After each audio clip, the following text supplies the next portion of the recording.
Just be relaxed, relate, and set your soul free. Strong black woman, put that cape down. You're not superwoman, put on your crown.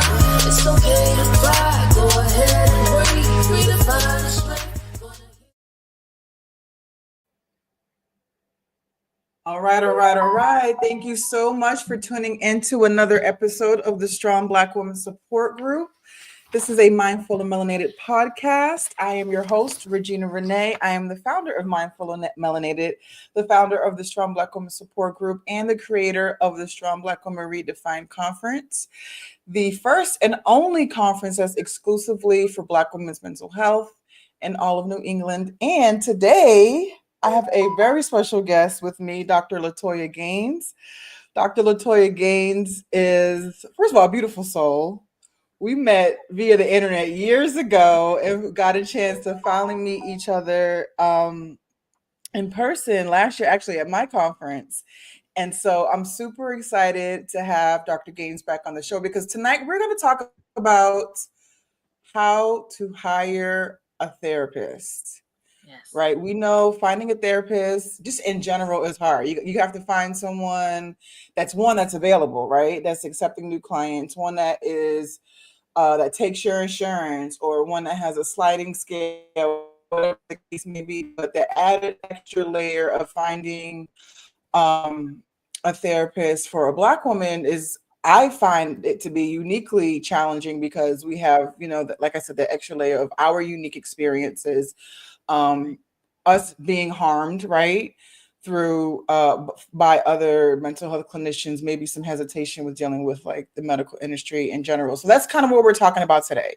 So we're not just going to say go www.psychologytoday.com and do it. We're not going to give you the nitty gritty like that, but we're going to talk about ways to really vet a therapist who can really help you on your mental wellness journey as a Black woman. But before we get into it, please, Dr. Gaines, please tell the folks out there who you are and what you're going to talk about with us today. All right. So I'm glad to be back on the podcast too. So my name is Dr. LaToya Gaines. I am a licensed psychologist. And yes, I am a real doctor. I have a doctorate degree in clinical psychology. I know you laughing, Regina, but people ask, like, are you a real doctor? Yes, I really am.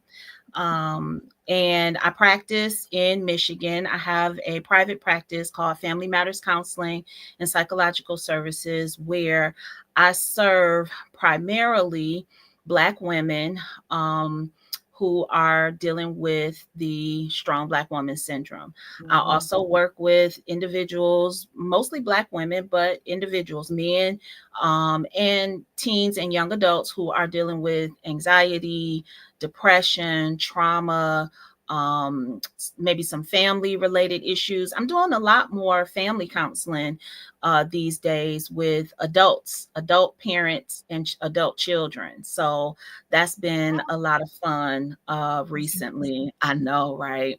And so I really enjoyed that work. I am a speaker. I am an author. I have my second edition of my journal, Nourishing the Strong Black Woman, a self-care journal. And I do speaking engagements. I do podcasts and hanging out with you, Regina. Oh, no, that's right. Girl. Hey, girl. Hey, I'm so glad you're back with us today. So I just want to, before I start asking Dr. Gaines some questions, the reason why I wanted to have this conversation was because, first of all, I have an amazing Black woman therapist, and I've been with her for several years, and I'd be like, you ain't going nowhere. Like, we in this like for life, right? Because y'all find a therapist and y'all don't want to let us go. Listen, I wouldn't be surprised if they start implementing divorces for like therapists, because we ain't letting y'all go. Like, when we get a good one, we ain't letting y'all go. You hear me? You're not being let go. But I've had some bad experiences with therapy. and not just white therapists. Like I've had bad experiences with black therapists, black women Yeah. therapists. So like I was telling Dr. LaToya, earlier before we got on the live, all kinfolk, I mean all skin folk and king folk, right? Yeah. And we have to remember that just because a black woman is a therapist, we have to remember they went to the same schools as their white counterparts, right? And so how do you go about what is there like just in general blanket advice, Dr. Gaines? Like if I'm a black woman looking for a therapist, one, I've never had so get two scenarios. I'm a black woman, I've never had a therapist. What's like my first step? Or I've had a therapist before, but I didn't really rock with them. So like I'm kind of hesitant to go back on that journey. Like those two scenarios, what do you think is the first thing we should? So I think the first thing is if you're new to therapy altogether, then I think you have to be clear on what it is you're seeking therapy for. So what are you going to therapy for? Because that's going to help you narrow down who could potentially be a good fit for you. Right. So having some clarity around what are you going to therapy to accomplish? Is this, are you going to therapy because you have a recent breakup that you want to deal with? Are you going to therapy because you notice that, your mood has changed and you're more depressed or sad lately and you need some help with that? So getting some clarity around why are you seeking therapy is going to be number one in helping you find the person who has experience in that particular area, right? So that's number one if you've never been in therapy before.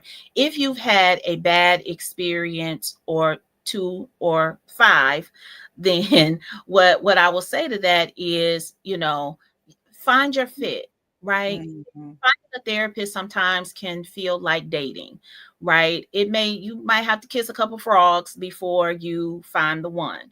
So treat it that way, right? Just because you get a therapist and it's not working, right? A lot of times, unfortunately, patients will internalize that. It's not about you. The therapist wasn't a good fit. Get back out there, find someone else, right? So, and look until you find what feels like a really good match.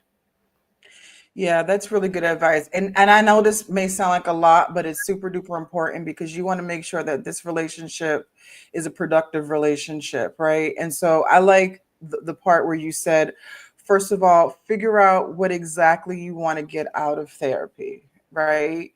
And write it down. So I put in a comment in the chat. I have a therapist hiring guide that I actually created to help Black women in their search for finding a therapist, and that's one of the first things that's in the guide is figure out what you want therapy for, right? Because just like Dr. Gaines said, um, different therapists have different specialties, right? So if you are trying to like lose weight or whatever, there may be a therapist who's out there for who specializes in eating disorders, right? Or you lost, a parent, so there may be a therapist that specializes in grief. So really, just kind of articulate what you really want. Like, what's the end result? What do you want to get out of the therapy? And even if you don't know, write that down. And when you're going through that process with your therapist, tell them, like, just say, listen, I don't know what's going on, but I'm sick and tired of being sick and tired. And I just know something's not right. And that's why I decided to seek therapy. What do And you think? there may be one more than one thing that you are Right. seeking help for, right? So it's okay. And I want to go back to something you said, Regina, about this being a relationship, Mhm. because it really is a relationship. You need to have a good solid foundation for that relationship to be beneficial to you in the way that you need it to be. Exactly. Because you want this to be a long-term relationship. Because even though you may have to, like Dr. Gaines said, kiss a few frogs before you get to the right one, that's still a very exhausting process. So when you want to do the work up front, because you don't want to end up in a therapeutic relationship that is actually a harmful relationship. So doing the work up front, to me, I think is super super duper important. Um, let me ask you, Dr. Gates, why do you think so many Black women specifically struggle to find a therapist that truly understands them? Um, the first thing that comes to mind is there just aren't enough Black therapists, right? There not enough of us, and then there aren't enough that are also um, trained to work with a culturally diverse group of people, and I think that's, of course, that's problematic. So that's going to contribute to the difficulty in finding a therapist. I also think the stigma and shame around it, even though I think that's decreasing, it's still there, right? There's still at times this conflict between, I've been taught and told that I need to pray about it. I need to go to church. I need, therapy is, you only go to therapy if you like for real crazy and you need medicine, right? That is still very much a belief that operates, unfortunately, in our communities. So, and the shame around having, going to therapy or having a therapist, I think is still rampant in our community. So I think those are some of the reasons that it is a challenge. Yeah, I totally agree with you. And I think that for those of us who still feel that tension, that still feel that hesitation, I think doing like a small self-reflection is key. Like, why are you has like why do you think you got to be crazy, right? To see a therapist. Like, I'm just stressed. I'm just a little stressed. I don't need to talk to anybody about it. I just gotta put the laundry in the dryer, put the dishes away, and get these kids out the door. So that I'm just a little stressed, right? I'm not crazy, right? So, and like you said, like the stigma is decreasing. It's in vogue. It's trendy right now to talk about mental health, right? I mean, which could be a good thing and a bad thing, right? Yes. But it's a good thing because it's bringing more awareness to it. But there's still that underlying stigma because, like we talked before we got online, we talked about how some Black women still kind of struggle with um, marrying their faith with And seeing a therapist. Like, yes, yes, it feels like if I go to therapy, am I betraying my faith? mhm, Am I somehow communicating that I don't believe in God? I don't believe in, I don't believe in his transformative healing ways. I This is an attack on my faith, and I really don't feel like that. And so, trying to help women understand that you can do both, right? There are multiple ways to heal. There are multiple solutions to a particular issue, right? And right. so finding the solution that works for you, right? And I think sometimes we get stuck in this is the way that it should work. It's, prayer is supposed to work. Being faithful is supposed to work. I'm supposed to, go to church and, receive the blessing. And it's like, yeah. And after you leave church on Tuesday morning, you can go to therapy too. Um, so is that they can work together. You can have therapy and still have your faith. And I think therapists um, are beginning to be more open to bring that faith in the room. I don't think all therapists have been comfortable with that in the past, but I certainly think that if your faith and your religion are a part of who you are, I don't need you to check that at the door, because that could be a healthy coping mechanism for you, and we're going to leverage that for your good. So, being able to talk about how your faith operates in your life in therapy is important.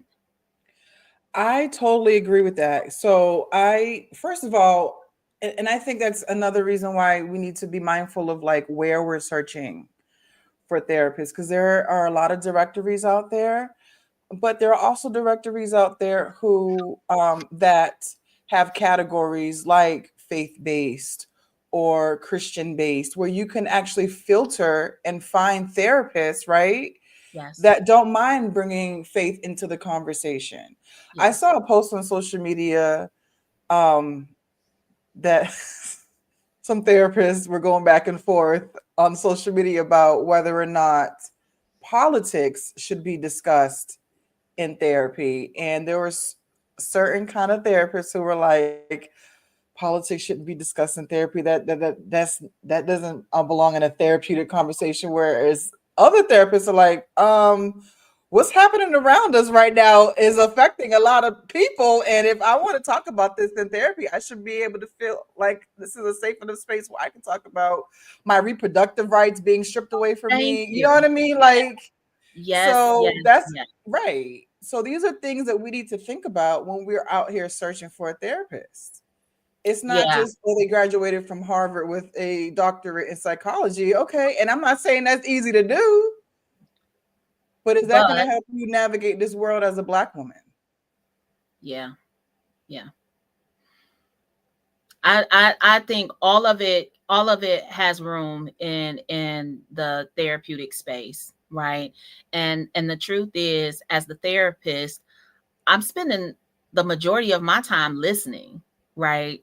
So, yes, I'm offering perspective, I'm offering alternative viewpoints, I'm offering suggestions for other ways to think about things, and solutions to some of the issues. But the majority of my job is listening, right? And you know I think I can't remember which question on here, but I was like, I can't wait till we get to that one, because I think sometimes people think I'm going to therapy so that my therapist can tell me what to do. Mm. And listen, I'm a human being, and some days I'm trying to figure out my own life. So I cannot tell you what to do with yours. However, how I see myself as part of your healing journey is, you're in charge. And periodically, it's my job to, on that journey with you, to pause and say, hey, wait a minute, let's take a look. Let's look more closely at that. Let's talk a little bit more about that. Let's examine that a little bit further. Let's flush that out, right? Two, to offer you alternative points of view, to give you other ways to think about things, right? Not to push my point of view on you, but to challenge your thinking in some ways, and to offer you additional ways, additional points of view, so that you're not stuck in the only way to see it is my way. The only way to understand this is my way, right? And then to help you figure out what's the solution that works for you, not to tell you what to do. Because if I tell you to, yeah, I think you should break up, in that marriage, and you decide to do that, and you like, wait a minute, Dr. Gaines, you said, nah, you ain't never gonna, you can't come back and say, I told you to quit your job, to leave your relationship, to stop speaking to your family. I didn't say that. You arrived there. Exactly. And you said a couple of things that I just want to touch upon and reiterate that you said you're in charge of this therapeutic relationship, right? You're in control. So, like we said in the beginning of the episode, that just trying to find a therapist that's available who takes your insurance is super hard. But then adding on that extra layer of finding one that's going to really, really understand my experiences as a Black woman is super hard. But that doesn't mean that you have to choose whoever is just available right Right. away.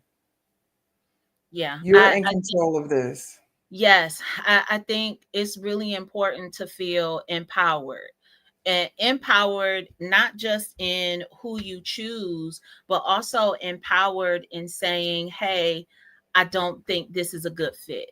This isn't working Yes. for me.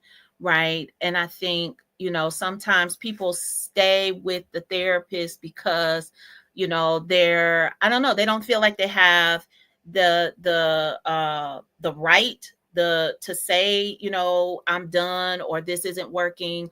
They're afraid, right? It may be a therapy, a clinical issue, a people pleaser who, doesn't already doesn't have good boundaries and finds it hard. But I as a therapist, I want to say that I don't take it personal, because I'm not a good fit for everyone.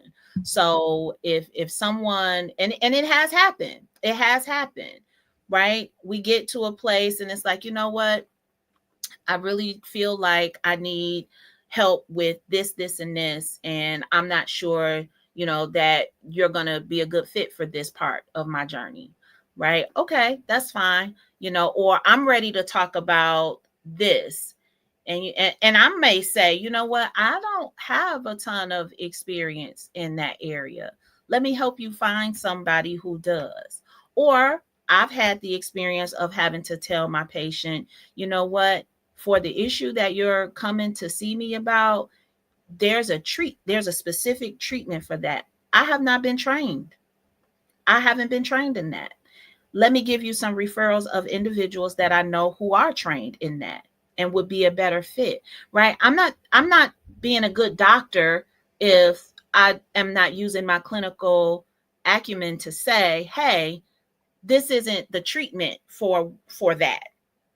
Or being able to say, you know what, I don't have that particular expertise. That is not my niche. I don't work with couples. That's Mhm. not my niche, right? And so I work with parents. I do a lot of co-parenting work, but parenting issues are different often than couples Right. issues, right? And so I may say to a parenting, co-parenting couple, hey, these are some of the things, and then we get to a place and I say, you know what, that feels like a couples therapy issue. Let's see if we can find somebody who fits.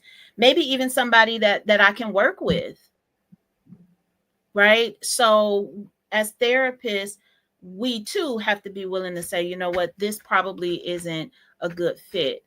And be open to when our patients tell us, I don't Mhm. think this is a good fit anymore. I never take that personal. I never take that personal. Yeah, I think you brought up a couple of good points that I want to touch on, because there's a couple of statements, Dr. Gang, that you started off with as a therapist, right? So, can you tell us, plain as day, what is the role of a therapist? Ooh, the role of the therapist is to um dang, that's a good question. So I see the role of the therapist as somebody who is, I'm a helpmate. I'm a helpmate. I'm a helper in terms of one. It may be my job to help normalize what you're experiencing. It may be my role to provide you with information about what you're going through, right? It may be my job to suggest treatment alternatives or particular treatments for what you're going through. So for example, if I've got a patient who's dealing with depression, they may need medication. It's my job as their therapist to introduce that as an option and offer information about, why am I making this recommendation, and here's some information about how medication works for with depression or anxiety, right? So I think therapists, we wear multiple hats, but I really feel like my main objective here is to make sure that my patient has the information they need to improve their mental health and well-being. Yeah, I agree. I like the helpmate analogy, because to me, how I see it, and correct me if I'm wrong, but kind of like how I see therapists as almost like a concierge or whatever, right? Well, they're there to give you like the options, and then you come up with your own decision. Like a therapist, like Dr. Gaines said earlier, is not going to tell you what to do. Oh, should I leave Darnell? Because I think he's cheating. Should I leave him? Okay, well, I'm not going to tell you to leave your husband. However, how does this make you feel? How do you know he's cheating? Let's talk Like, this through. let's talk Let's this talk this through. through. Right? Let's 'Cause- talk this through. I'm working with someone right now and they're trying to make a decision about relocating. Let's talk this through. Right? What are the pros and cons living here? What are the pros and cons living there? What would it take for you to have to move here versus move there? What does your support system look like there versus over here? Here are some things that I think you need to consider with this move. Right? What about job prospects? What about, if you live here, are you going to be able to live, closer to the city? You won't have a car. What does transportation, right? So Mhm. offering different ways to look at it, but I can't tell you which one is going to be right for you. So is it fair to say that if a therapist is giving you like advice, like you should do X, Y, and Z when it comes to like a major life decision, is that That's a fair to red say flag. that's a red flag? Okay, that's what I was gonna ask you. Is that a red Red flag? flag. Red Flag flag. on the field. Flag on the field. Red flag, red flag, right? Because we don't, that's not a good thing to get into, that, right? Because I promise you, eventually it's going to backfire. It's going to backfire for the patient and the therapist. It's going to backfire. So no, right? To me, I would categorize that as a boundary violation. Right? Mm. Any kind of boundary violation is a red flag. You have a therapist who is consistently late or consistently no shows or consistently cancels. That's a red flag. That's a problem. Can I just tell y'all? And I had a therapist.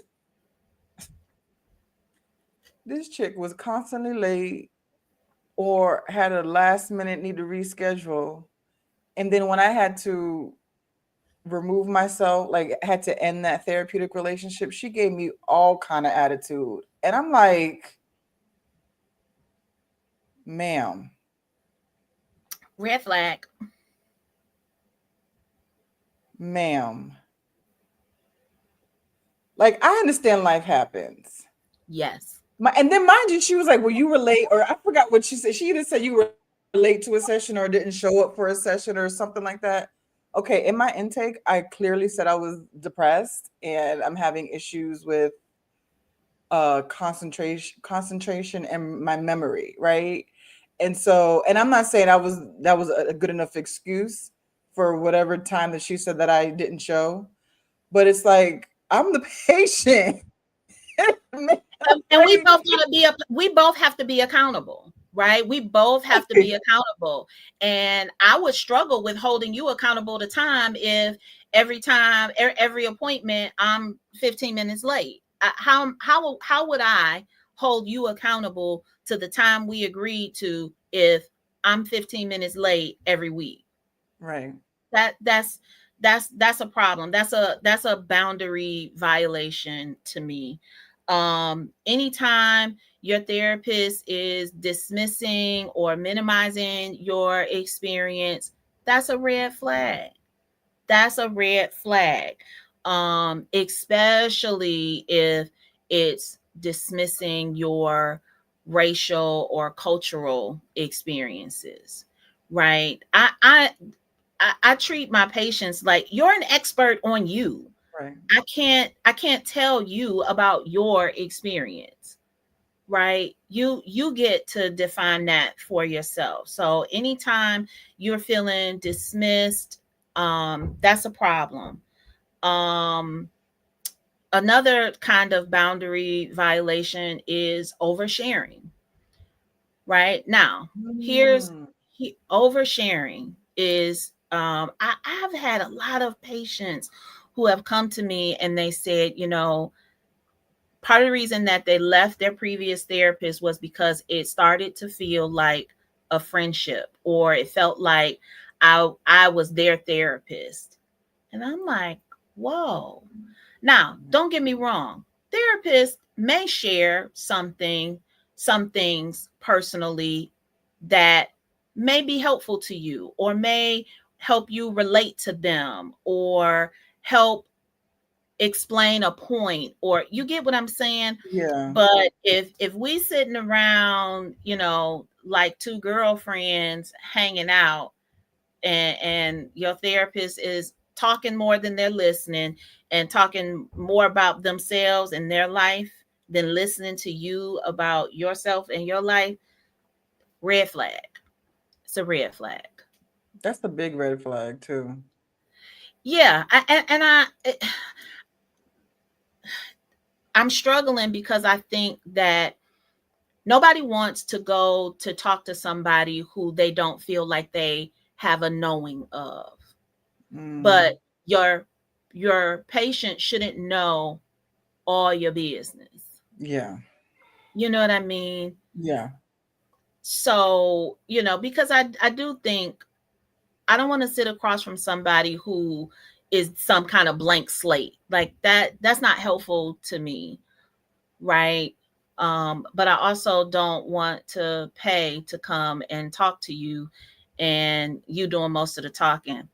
I had a clinical supervisor who, as a doctor, as a in my doc program, one of the requirements was, while I was learning how to be a therapist, I had to have a clinical supervisor. So it was my job to go to her, talk to her about my cases, get some clinical advice about my patients. And it got to a point where this this woman was talking to me about her husband, her kids, the dog, and I had to pay for clinical supervision. I had to pay. And I didn't so, know it. yeah, I had to pay for clinical supervision out of my own pocket. And so I think and I had to go every week. After a good month of that, I went in, and I had made up my mind. I am not paying this woman to talk to me about her family. And Right. and and I think the last straw was she was asking me about a family case that she was working with. Yeah, that was my face. So that following week, I went in and I said, "Listen, you have two specialties in clinical supervision. Clearly, I'm doing well with my patients because you're spending a lot of Mm, time talking to me about your stuff. And since I have to pay for this, I'd really like to learn more about one of your specialties. I will pay for that. What I won't right. pay for is to come and chop it up." Right. So when it starts to feel like you and the therapist are hanging out, chopping it up, you know, we kikiing, that's not what Yeah. your therapy is for. So that's a boundary violation for sure. Is that something that you like? Is that a thing like you can file a complaint about? Is that a word like is that a boundary violation? Is that something that Yes, for sure. okay. For sure. Now, that particular issue, that's a good question, Regina. It probably depends on what your because different, so counselors, social workers, licensed professional counselors, right, we all have different ethical guidelines. So Okay. they're written, many of them touch upon the same things but written in different ways, right? So depending on the ethics that guide um, that particular therapist profession, that could be a boundary violation, an ethical violation for sure. The one other thing in thinking about how to choose a therapist that keeps coming up is the difference between a coach and a licensed professional. I'm so glad you said that. That was going to be my next question. Tell us the I, difference between a coach and a licensed clinician. therapist? Very simply put, a licensed therapist is just that. They're licensed. There is some regulatory board rules put together by that particular state that they are licensed to practice in. So they have to apply for licensure. They have to meet certain criteria for the practice of their profession, right?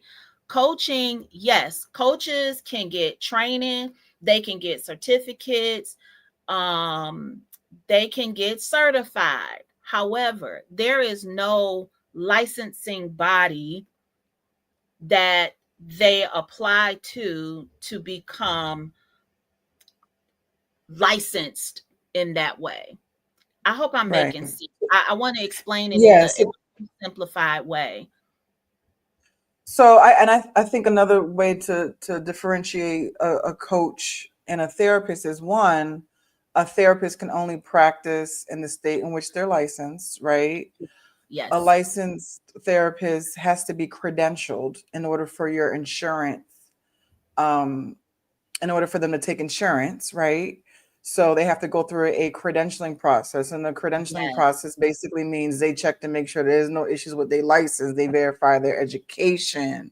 Like it's a yes, whole process before your insurance would even say, yes, I am going to allow you to see this therapist and we are going to pay yes, for her services or whatever. So I think that's a distinction. And there's a place for both.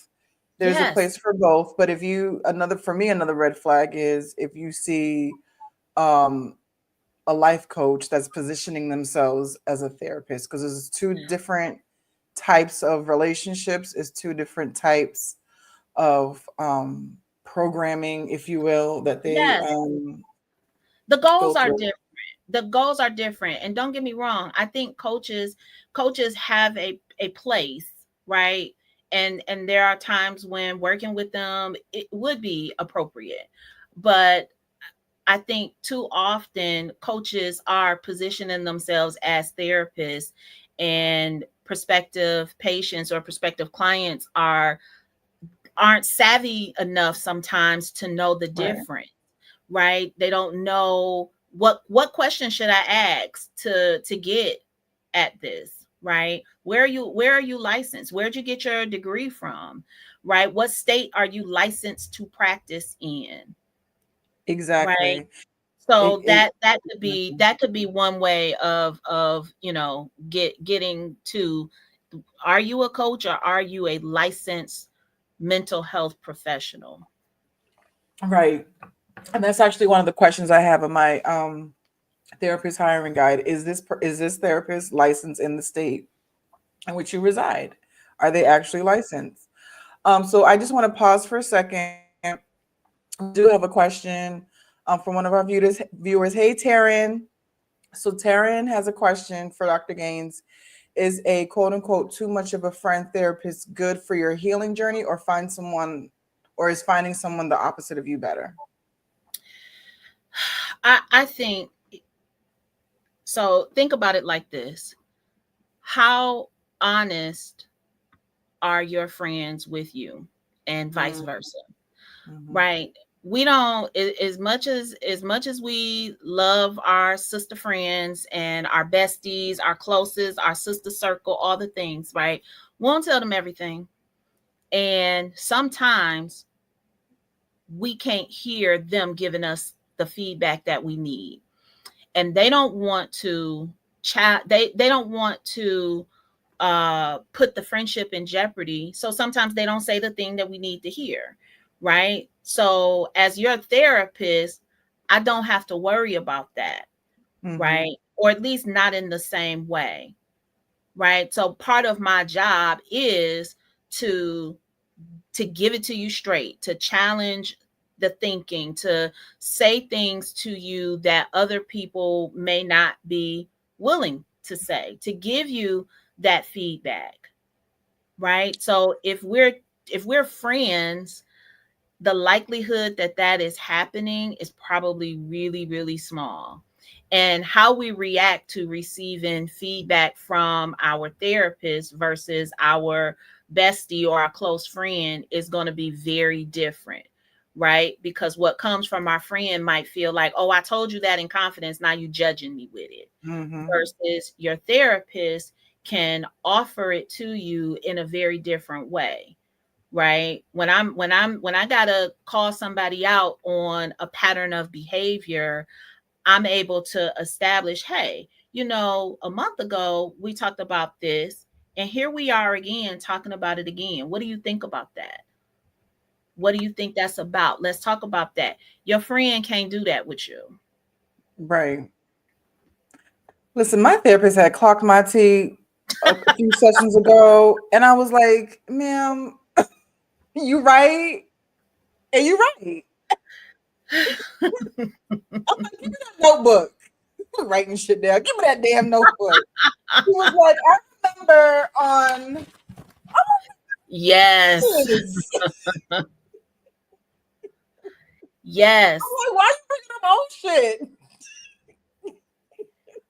Yes. But you can receive that, right? Right, right. Imagine that coming from your close friend. Imagine that coming from your sister or your mom. You get defensive and you like, who are you to, check me about X, Y, and Z Mhm. versus your therapist, can do it, oftentimes in a gentle Yeah, way, but it is just as much of a challenge, right? And it's a to heighten your awareness. yeah. And I think Taryn's question brings up a really good just question in general. Like she's saying like, is having a therapist that's more friendly versus one that's like the opposite of you, is that better for me? And I think that goes along with the self-reflection piece of it. Like really asking yourself, what do you want to get out of therapy? So I know one of the things for me is um homework assignments, right? So Yes. like my therapist will say, okay, we talked about this week, focus on X, Y, and Z, and then when we have our next session, we'll report back, right? Some Yes. people they just want someone that they can vent to, and I don't know if is that's not for me to say if that's appropriate or not, but some people don't want homework. They just want to be able to just release and just talk to someone once a week that's non-biased, that they don't know in their personal life, like you said, that's not going to judge them. So I think what finding out how you want to receive that support is super duper important. So before you even go to psychologytoday.com and start doing a search for a therapist, you really need to do a deep dive and some self-reflection on what you want and how you feel like you would receive the information. So, like to Taryn's point, Taryn, if you feel like someone who's just going to be too kiki with you, if you don't feel like that's going to help you with your healing journey, then maybe you should find someone that's opposite of your disposition, your personality. But that's something that you need to like really reflect on for yourself. I think asking questions around a therapist approach can help Mhm. you get at that too. Because how do they practice? How are they trained? How do they, are they someone who is an emotion focused therapist? Are they Yes. Mhm. EMDR trained? Are they cognitive behavioral trained? Those are going to be very different techniques in the therapeutic space. And asking a question around, well, how do you help? What kinds of things do you do to help people who have this particular problem? Or what would you do to help me with how would you help me with my people pleasing? What might be some things Exactly. you would do to help me with that?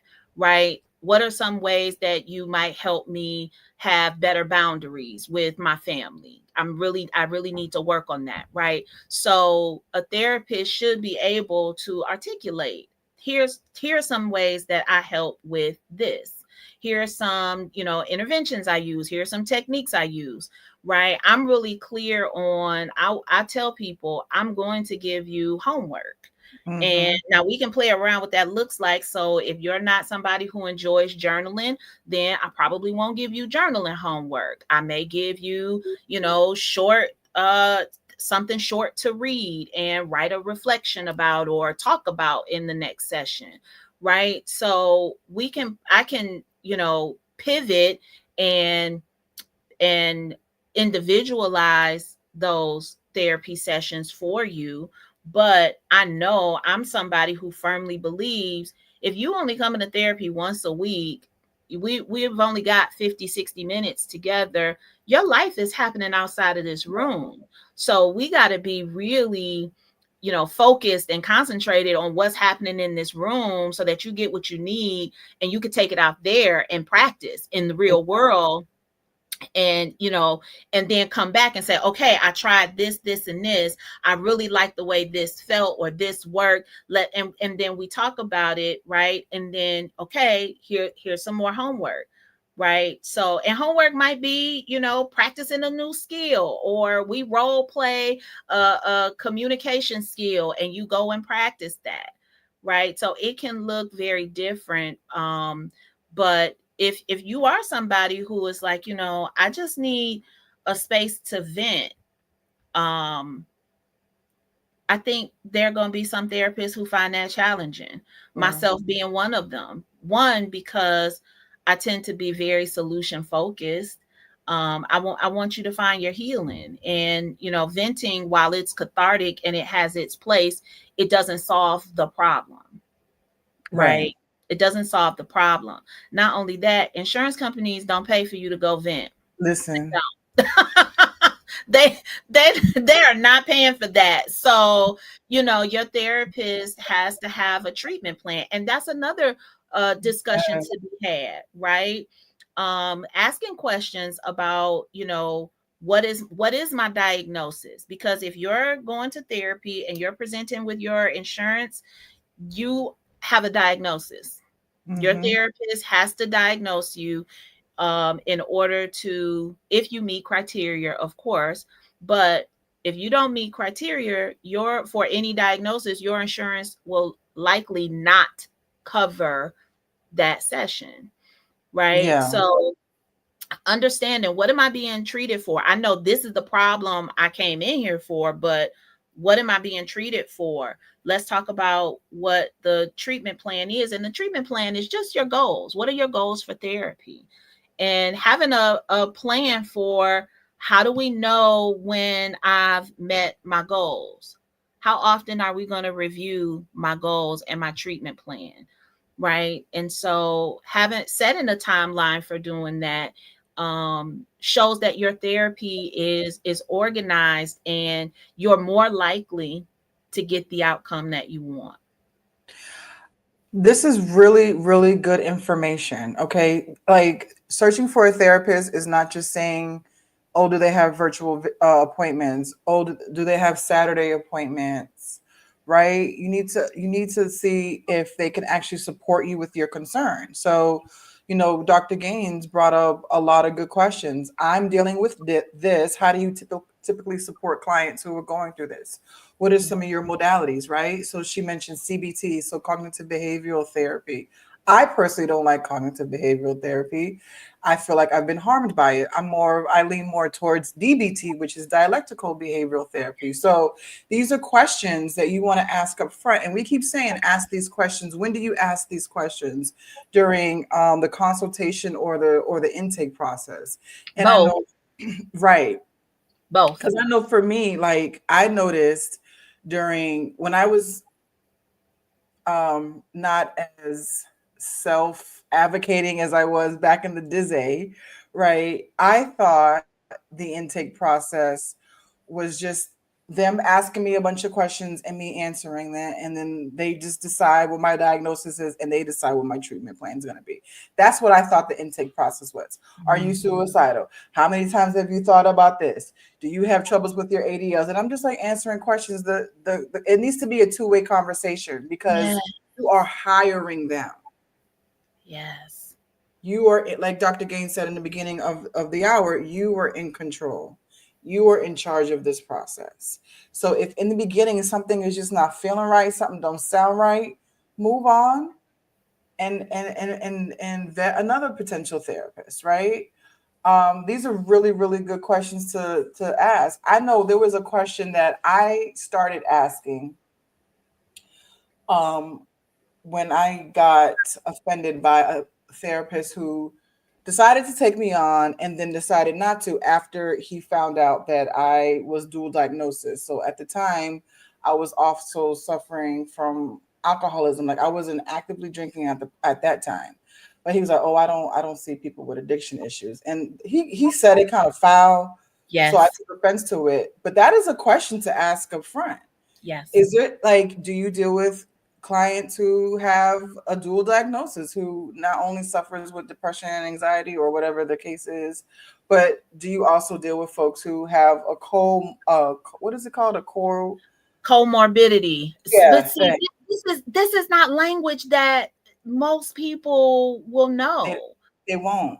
They Right? won't. Yeah. No, no, not one person has ever called to do a consultation with me and say, "Hey, Dr. Gaines, do you work with people who are dual diagnosed? Do you work with people who have comorbidities?" Because they don't know to ask that, They right? don't. So sometimes it's on the therapist to do a thorough intake or to do a thorough consultation call. And honestly, though, that one of those questions is in my questionnaire, because I need to know. I need to know what are potential supports you might need, and do I have the experience, Right. right? And I'm also, quite frankly, I'm also thinking about who already is on my caseload, Hmm. right? Because I'm monitoring myself for burnout, right? So I don't want to take on too many clients who have, are high risk depression, who may be suicidal, because I already know those patients are going to come with a certain level of risk, and I may have to respond to, calls over the weekend, calls in the middle of the night, whatever, right? I have to deal with that. So I want to be mindful that I have the bandwidth. Do I have enough room in my caseload to take on another patient who is similarly diagnosed? Right. So those are questions that are important to ask. And you can ask that during some clinicians do a consultation call, some don't, they just schedule the intake. Right. And I honestly think it's better to do the consultation call, because it just saves a lot of time. It saves time for me, it saves time for the patient. If we're not a good fit, we tend to know that in that phone call. And Yeah. certainly by the second session, we know. Yeah, definitely. And just like Dr. Gaines said, like only reason why I know these these terms is because I have been a consumer, if you will, of the mental health industry for quite some time. So that's why I know these things. Like I know these words like modalities. I know what CBT is Yeah. versus DBT. I know what EMDR is. I know what TMS is. I know what dual diagnosis is. I only because I have been in, and you're not going to know these terms, and it's no tea, no shade. It's just if you're not in it every day, you're not in it every day, and that's why I really want y'all to download my free therapist hiring guide, just to give you some guidance on what questions to ask. And there is space on there for other questions. I don't have every single question to possibly ask. It's just a starter, right? Yeah. Um, but I do want to switch gears a little bit and talk a little bit more about what you do, Dr. Gates. I know you're licensed in the state of Michigan, but Yes. you also help Black women across the country with like I mean, first of all, you have a journal, which is Yes. amazing. Can we Yes. talk about that journal? Can we talk about the journal? Yes. We sure can. We sure can. I, So I should have I should have pulled mine up because I have a copy. I should have pulled I mine know up. you do. I know you do. I wrote this journal The first edition I wrote and released in 2023.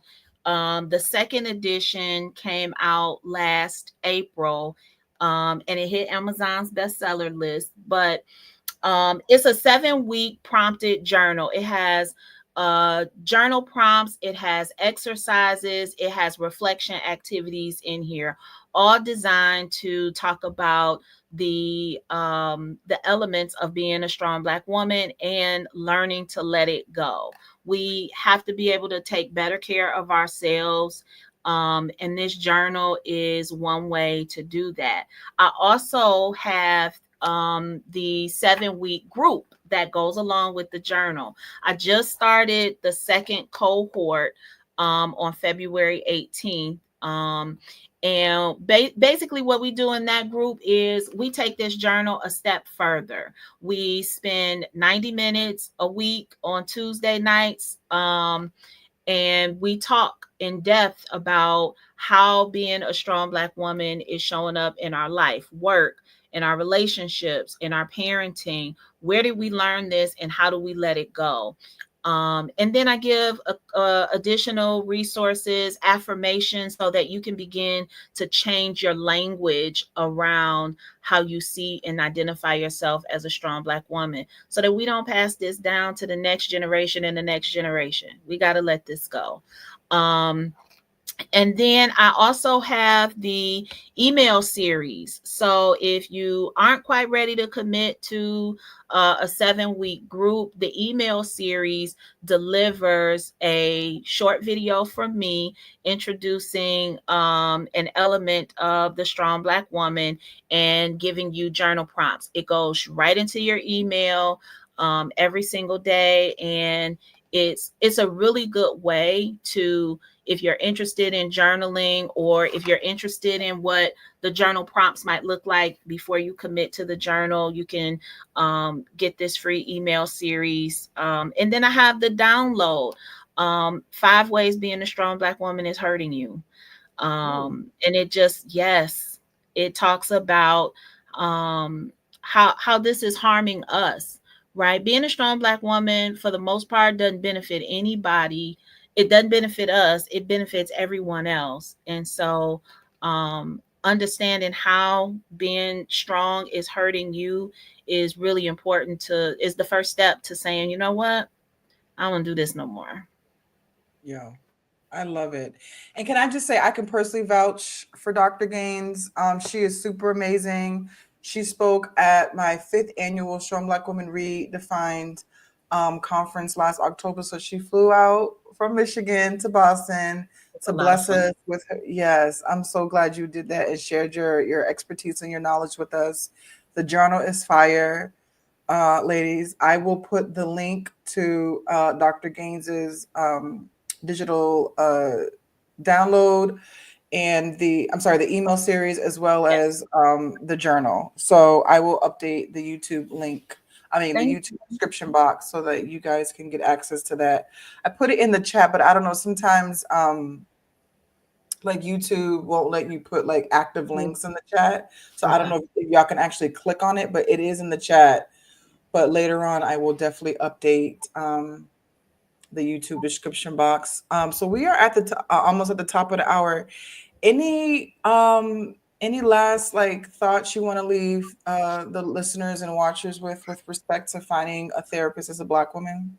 You know, one thing that we didn't talk about, for those folks who either may not be ready to enter Mm, into therapy or don't have the resources to access a therapist, consider joining support groups or doing some type of group therapy. They're usually low cost or one cost, and you get access to a trained professional. And some, if you're looking for example, a grief support group, they're free in the hospital.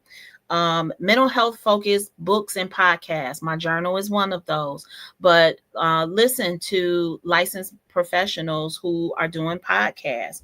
Online communities. Therapy for Black Girls has a great online community where a lot of resources are given for mm, free.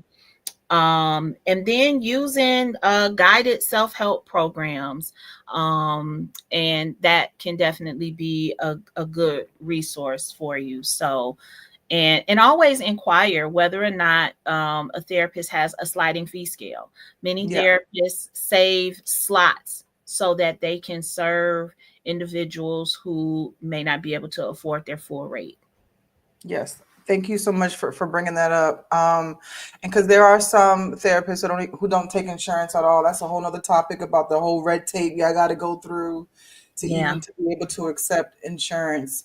So some Black therapists don't even bother because it's too much rigmarole. So do inquire about the sliding scale. There's actually a clinician that I know out here in Massachusetts. She has a anti-white supremacy pricing structure where if you can't afford her full fee, you could pay a reduced fee. If you can't afford her fee and you are privileged, you could pay a little bit more than the fee. That way you could pay it forward for people who can't. So just like Dr. Gaines said, just ask. You never know. A closed mouth don't get fed. Big Mike Yes. said And that. you may, to another thing, think about if you have if your employer has an EAP where you can get short-term therapy and it's already paid for through your employer's EAP, that can be a great resource as well. And some clinicians will take you as an EAP client and then allow you to continue with them on a sliding fee scale. Yeah, So ask. All you can do is ask. You may get a no, but you might be surprised and you might get a yes too. exactly. So, and then to Dr. Gaines' point, we do have the Strong Black Women Support Group community. We're accepting people to join the waitlist now. We will be opening our spring 2025 cohort in April. So if you would like to join the Strong Black Women Support Group, it's only $29 a month. We have a virtual co-working space. We have behind, closed doors conversation. We don't have mixed company. This is for Black women only. So feel free to go on my link tree and sign up for the wait list. I hope this information was helpful. If you need more information, please make sure that you download the free therapist hiring guide, just to give you some food for thought when you were out here looking for a therapist. And if you have any questions, put it into the chat, make a comment, and we'll try to get back to you as soon as we possibly can. Because if you are in the market for a new therapist, we want to make sure that you are armed with all of the necessary information. We don't want you to get into a therapeutic relationship that's not therapeutic. Right. Okay. So that's this edition of the Strong Black Women Support Group. Thank you so much for tuning in live. Thank you for those who asked your questions. If you're watching the replay, still put your questions in the comment section so that we can make sure that we get back to you, because we don't want you to be out here raw dogging life. All right. I love that. Well, thank you so much for joining me, Dr. Gaines. Absolutely. Anytime. Have a great evening, everyone. You've been holding it down for so long, carrying the weight.